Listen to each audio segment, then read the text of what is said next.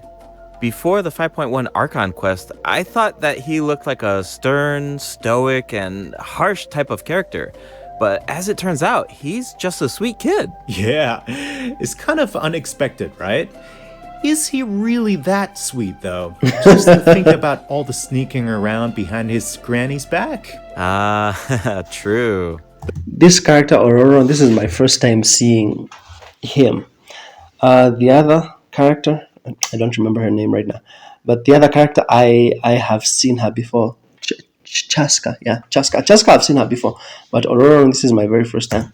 The tribespeople of the Masters of the Nightwind are known for being eccentric, but Ororon really takes it to the next level. Yeah, it sounds like he does things his own way. I wonder if that extends to his combat abilities. It does. Ororon is a bit different from the Natlan characters we've met so far. He doesn't need to depend on the Night Soul's Blessing state to gain Night Soul points, and he can maintain the Night Soul's Blessing state even while he's off-field. That does sound different from the other Natlan characters. So how do his abilities work? Let me start by explaining how Ororon gains Night Soul points. This can happen in multiple ways. For example, Ororon can gain Night Soul points when one of his party members triggers a Night Soul burst. He can Oh boy, when Anthem of the Savannah comes in, this is where it becomes hard to listen now. also gain them when other party members deal Hydro or It becomes hard to listen to the commentary because the song is so good. Electro attacks to enemies after Ororon unleashes his elemental skill. Oh, then it sounds like he works well with Hydro and Electro characters. Yep. And in combat, when enemies take damage from electro-charged reactions or other party members deal Night Soul aligned damage, Ororon can consume Night Soul points to enter the Night Soul's Blessing state and trigger the Hypersense effect. dealing electro damage. Oh, I see. So you need to pair him with the right characters if you want him to gain Night Soul points, enter the Night Soul's blessing state, and trigger the effect. Exactly. Though I should mention that Ororon doesn't need to be on the field to trigger the hypersense effect. Wait, he can trigger it even while he's off-field? That sounds really useful. Totally. His elemental burst provides a convenient way to deal damage and support your party. Ororon performs an ancient reach roll with his burst to summon a supersonic Oculus, which taunts nearby enemies to draw them in. Once they're up close, the Oculus releases a sound wave to deal damage. That should be great for crowd control. Yes! With Ororon in your party, dealing with large groups of enemies should be a lot easier. And speaking of making things easier, Ororon can also improve the exploration experience by boosting the gliding speed of your characters. Awesome. Ororon really cherishes his friends. With a little teamwork on him, Wait a minute. also improve the easier. And speaking of making things easier, Ororon can also improve the exploration experience by boosting the gliding speed of your character. Oh, okay. I thought he was trying to say that only Ororon can boost the gliding speed. Like only Ororon can do that. But he's trying to say that as long as he's in your party at that time, when you have like the 4, any other character can also like experience this boost. I'm assuming that's what he's trying to say.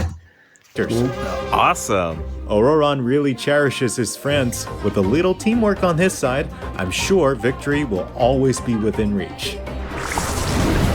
Cool. So we introduced 2 of the upcoming regions in this update, the Flowerfeather Clan and the Masters of the Nightwind. But there's more. Version 5.2 actually introduces another new region. It's called Ochkanatlan. Oh, I think we caught a glimpse of this ancient city when we were looking at the Flowerfeather clan. It's really beautiful from far away, but those clouds look kind of ominous. It looks completely abandoned. Is it dangerous? Yes, this is a restricted area in that land due to its severe abyssal contamination, and it seems uninhabited. Over the years, many adventurers have come here in search of treasure or to slay the dragon. Unfortunately, none of them have ever returned. The Flowerfeather clan often sends riders to patrol the area and to prevent people from getting too close. Wait, did you say slay the dragon? Yeah, I know we introduced some adorable saurians earlier, but this creature is actually really terrifying. It occupies this ancient... Actually, when he said slay the dragon, I thought he meant that red one that you see in Natlan. I thought that's what that's what he meant. city and guards it fiercely. If it detects an intruder, then it will attack without hesitation. Okay, that's pretty concerning. It's easy to take human-saurian coexistence for granted these days, but it actually took generations of effort to reach this point. This relationship wasn't nearly so harmonious in the ancient past. Travelers will need to explore Ochkanatlan to uncover the reason behind this dragon's rampage. Of course, It sounds very Mondstadt-ish. travelers won't have to do this alone. Here, take a look.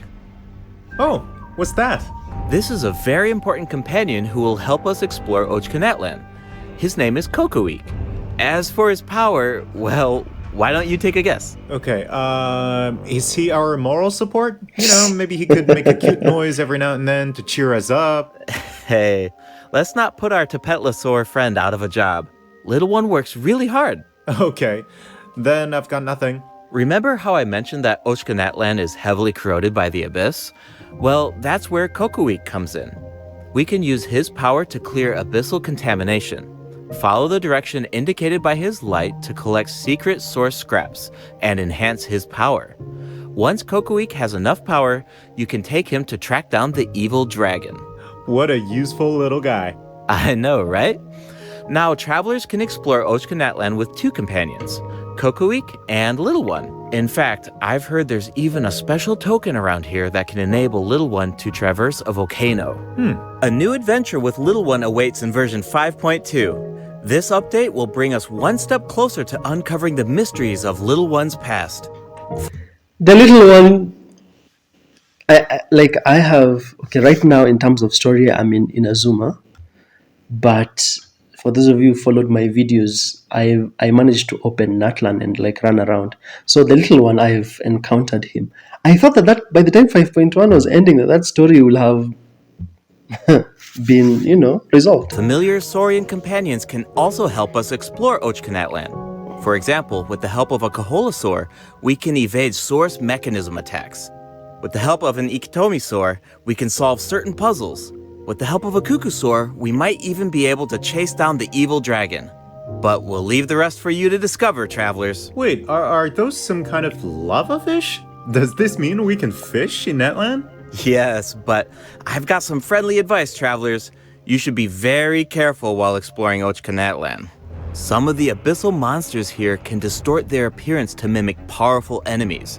High-level monsters such as the tenebrous Papilla can mimic even stronger enemies. Whoa. It looks like these monsters take the form of plants outside of combat. Yep, that's true. The Abyss has corroded Natlan's ley lines, allowing these monsters to read the memories inside of them and mimic creatures from Tevat. How do we defeat them? Travelers will need to use elemental attacks to break the enemy's protective void wards. Doing so allows them to take damage and causes them to enter a brief state of confusion. Night Soul-aligned elemental attacks are especially effective against these wards. Wow, the Abyss has gotten so advanced. It's scary to think about how much harder these fights will get if these abyssal monsters continue to evolve. Yeah. Okay, that was a lot of information to take in at once. But before we take our first break, we still have a couple of short announcements. Really short, I promise. First up, limited time exploration rewards will be available in version 5.2. Just like in version 5.1, travelers can earn up to 400 extra Primo Gems. And the rewards will be available all the way through version 5.3. It's now time to introduce the event wishes. In the first half of version 5.2, travelers can look forward to event wishes from Chasca and Lenny. Ororon will also receive a drop rate boost. And in the second half of version 5.2, we'll have returning event wishes for Zhongli and New Villette. Oh boy. Villette. The weapon banner will feature a new 5-star bow, Astral Vulture's Crimson Plumage, and 2 new Natland specific 4-star weapons. Be sure to check them out if you're interested. All right, it's time for our first break. Once we come back, we'll dive right into the event portion. Woo! Hey, okay. Interesting. This is all very interesting. I'm beginning to ask myself, maybe I should also do a reaction to the 5.1 special program because I never watched it.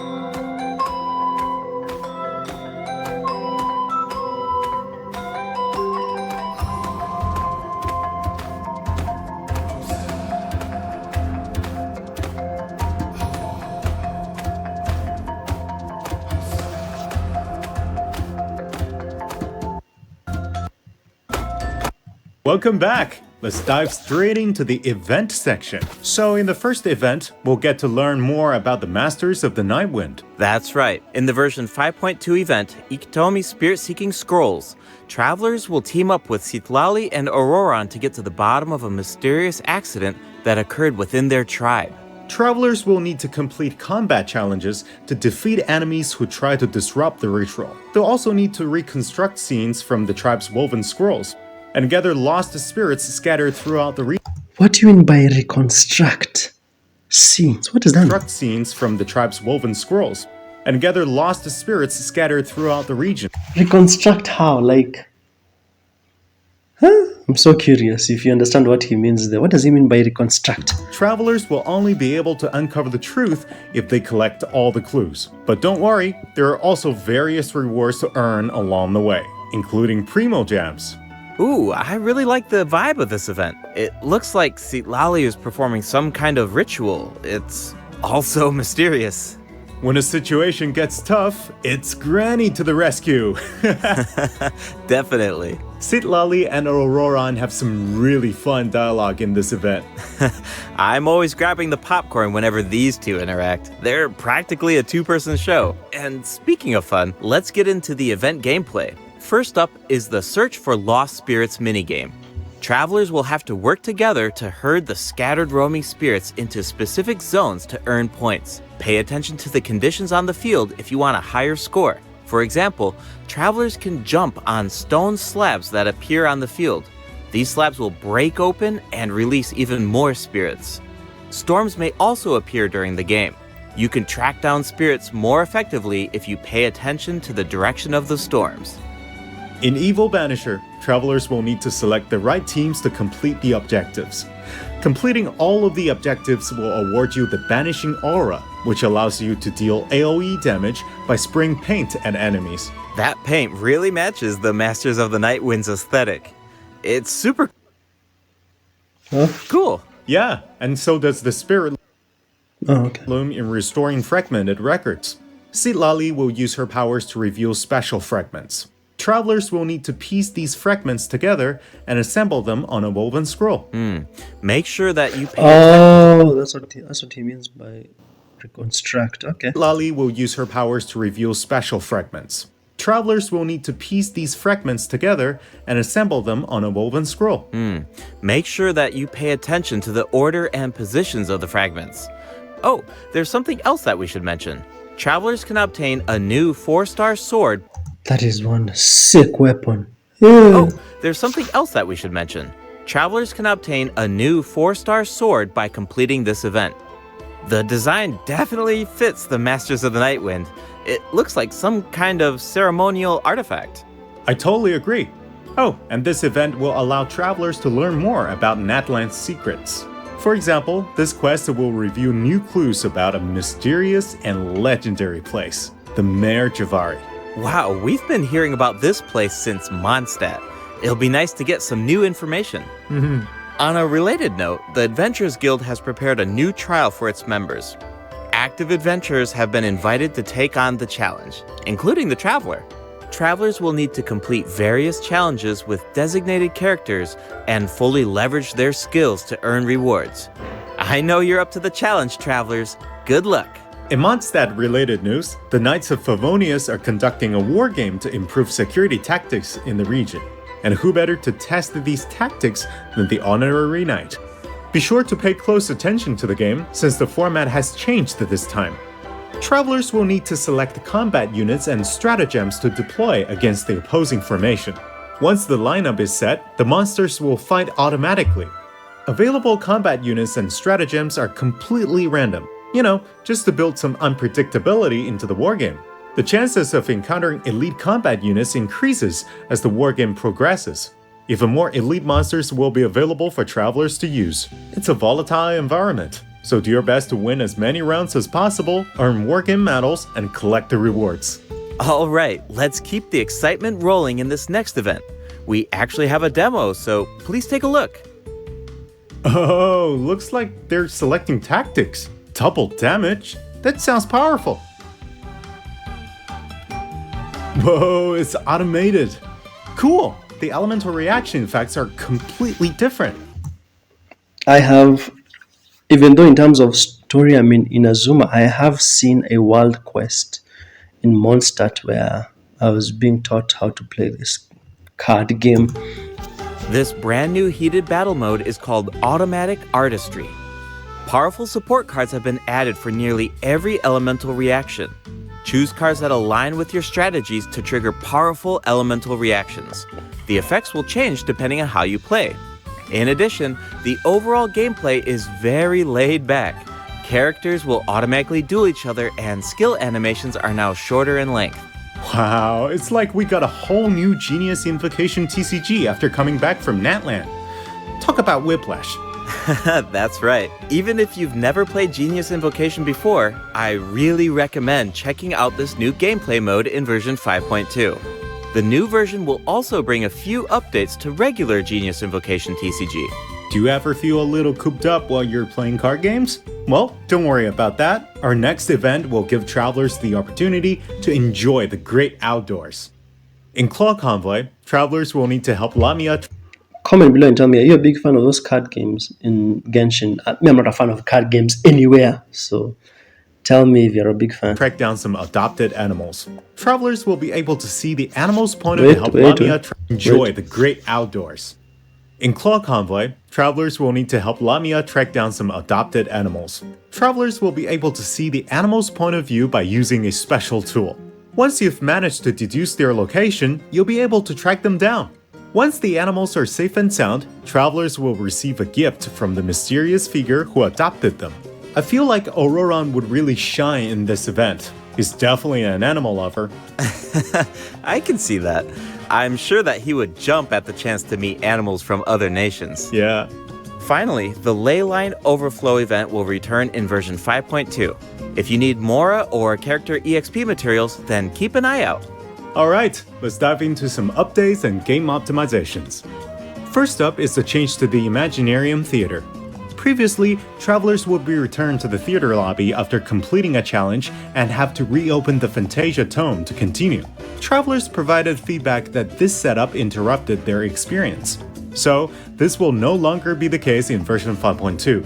Now, after finishing a battle, I'm familiar with the Imaginarium Theater, but I have not done anything there yet. I have opened it, but I have not done anything there yet. all you need to do is click Next Act if you want to keep fighting. Nice. Travelers can now enjoy the thrill of combat without any interruptions. And for all the generous travelers who like to configure supports for their friends, a supporting caster record has been added in the new update. You can now check which friends have borrowed your supports by looking at the supporting cast screen. Cool.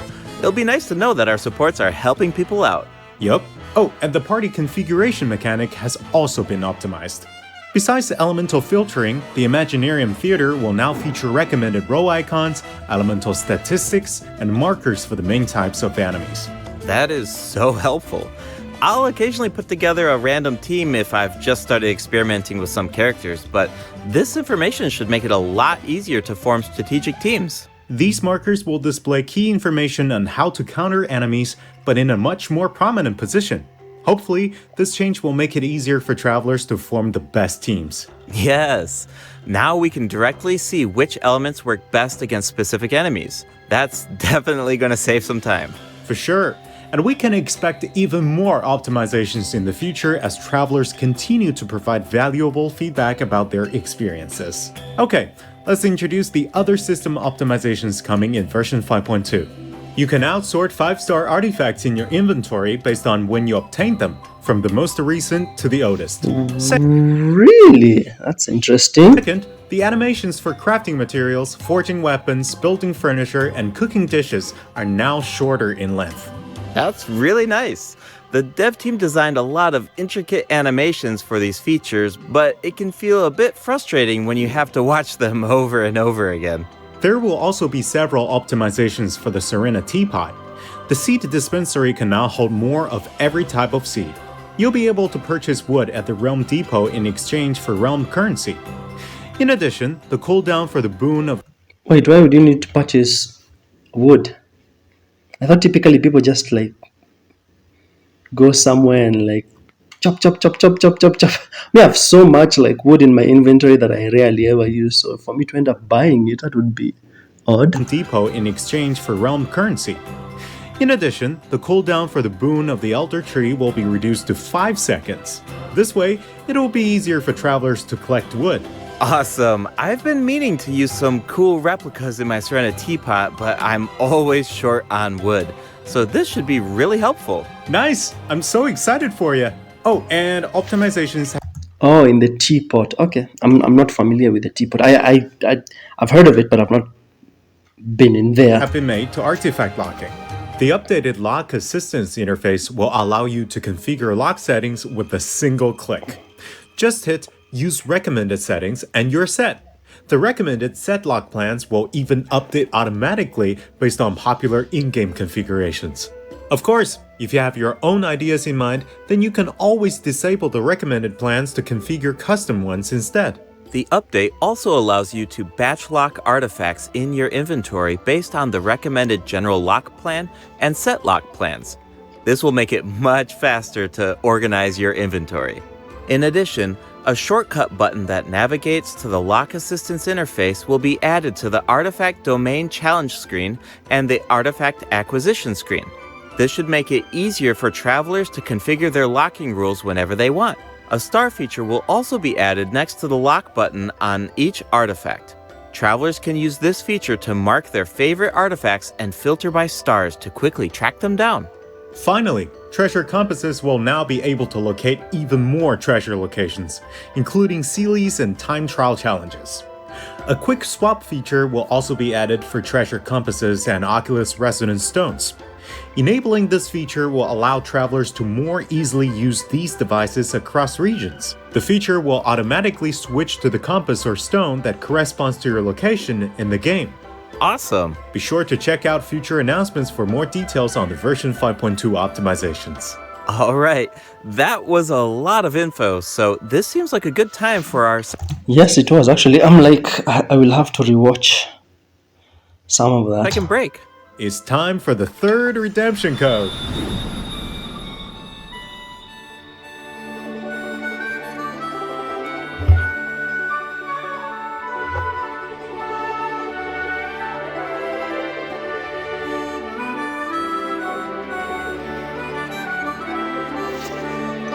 I can only imagine the amount of people who are like watching this on their phone as they're typing the redemption code on like their laptop or something.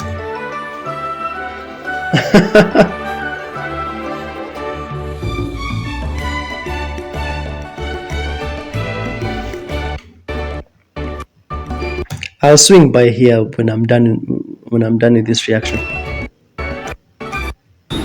Welcome back, travelers. What else do we have on the agenda, Gabe? We have some very exciting news to share.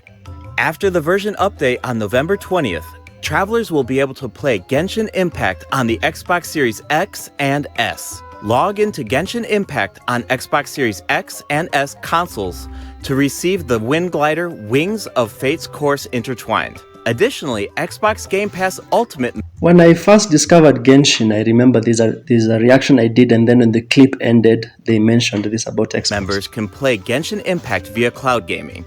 They'll also find extra rewards in their in-game mailbox. Awesome. Alright, that should be everything. That means that we've reached the end of the special program. Is there anything that you want to say before we go, Kai? Yes, I'm really looking forward to all the new characters. Chasca and her weapons seem really incredible. I'd love to see how her travel chronicle unfolds because she has such an amazing personality. And Ororon seems like a very layered character. The storytelling is definitely going to shine. What about you, Gabe? Yeah, I'm just so excited for players to experience more of the Natlan storyline, and we have so much to explore this time. I mean, 2 new tribes and a new area as well. And one thing I've always loved about Genshin Impact is how it's multi-platform. Like, I'm always logging in on different devices depending on where I am, so it's just exciting to see another platform become available for everyone. Yeah. And yeah, on that note, I hope you have fun with the new version, travelers. Bye. Bye. Alright,